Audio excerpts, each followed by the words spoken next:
নতুন বিয়ে হয়েছে, বয়ফ্রেন্ডের সাথে লুকিয়ে লুকিয়ে সব সময় কথা বলি। আজও আমার হাজব্যান্ড যখন অফিসে চলে গিয়েছিল, তারপর আমি লুকিয়ে লুকিয়ে আমার বয়ফ্রেন্ডের সাথে ফোনে কথা বলছিলাম।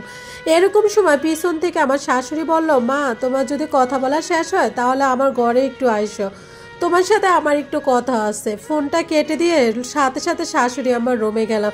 শাশুড়ির রুমে গিয়ে বললাম, হ্যাঁ আম্মা বলেন, কি বলবেন। শাশুড়ি বলল, ছেলেটার সাথে কতদিনে তোমার সম্পর্ক। আমি নিস্তব্ধ হয়ে গেলাম, কি বলবো বাসা খুঁজে পাচ্ছিলাম না। শাশুড়ি বলল, ভয় পেয়েও না, আমাকে সব খুলে বলো, আমি কাউকে কিছু বলবো না। সত্যি কথা বলতে কি মা, আমার বিয়ে 4 বছর আগে থেকে তার সাথে আমার সম্পর্ক। শাশুড়ি মা বলল, ছেলেটা কি বিবাহিত নাকি অবিবাহিত।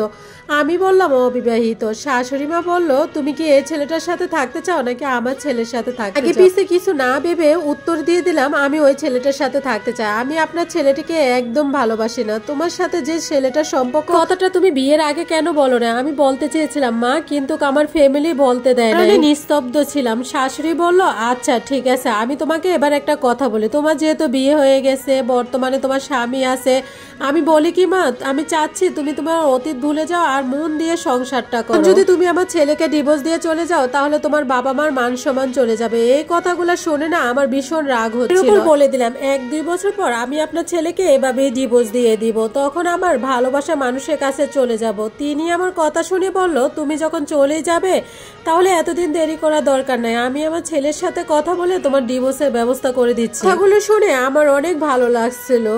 আমি বললাম, হ্যাঁ এটা করলে তো খুব ভালো হয়। এরপর আমার স্বামী যখন রাতে অফিস থেকে বাসায় আসে তখন আমার শাশুড়ি সব খুলে বলে। এই কথাগুলো শোনার পর আমার স্বামী ডিভোর্স দিতে রাজি হয় না। তারপরে এক সময় আমার শাশুড়ি মা জোরাজুরিতে সে রাজি হয়ে যায়। পরের দিন কাজী অফিসে গিয়ে আমরা দুজনকে ডিভোর্স দিয়ে দিই। আমি আমার বাসায় চলে আসি। এরপর আমার বাবার বাড়িতে চলে আসি। আমাকে দেখে আমার বাবা মা বলে উঠলো, কি রে মা, একাজে আসলি, জামাই কোথায়। আমি বললাম, আমাদের ডিভোর্স হয়ে গেছে সকালে, ওর সাথে আমার কোনো সম্পর্ক নয়। বাবা মা বলে উঠলো, মানে কি বলো সেগুলা। তারপর আমার বাবা মাকে সবকিছু খুলে বললাম। তারপর আমার বাবা আমাকে ঠাস করে থাপ্পড় দিল। তোর সাহস হয় কি করে এরকম একটা কাজ করতে। তুই কি জানোস হাসিবের বাবা মা কত ভালো, হাসিব তোকে কত ভালোবাসতো। আমি বললাম, আমি কাব্যকে বিয়ে করব, আমি কাব্যকে অনেক বেশি ভালোবাসি, আমি ওকে ছাড়া থাকতে পারবো না। বাবা বলল, আজ থেকে আমি তোকে কিছু বলবো না, তোর মনে যা চায় তাই করিস, একটা কথা মনে রাখিস, আজ থেকে তুই আমাদের রিজিকটা কেড়ে নিলে। আমি বললাম, মানে কি, এসব কি বলো, প্লিজ আমাকে খুলে বলো, কিভাবে আমি তোমাদের রিজিক কেড়ে নিলাম। এরপর মা আমাকে বলল, তোর বাবা অসুস্থ হওয়ার পরে কোনো কাজ করতে পারে না, হাসিবের বাবা মা আমাদের সংসারটা চালাতো, তোর বাবার চিকিৎসা খরচ দিত, এখন কিভাবে চলবো।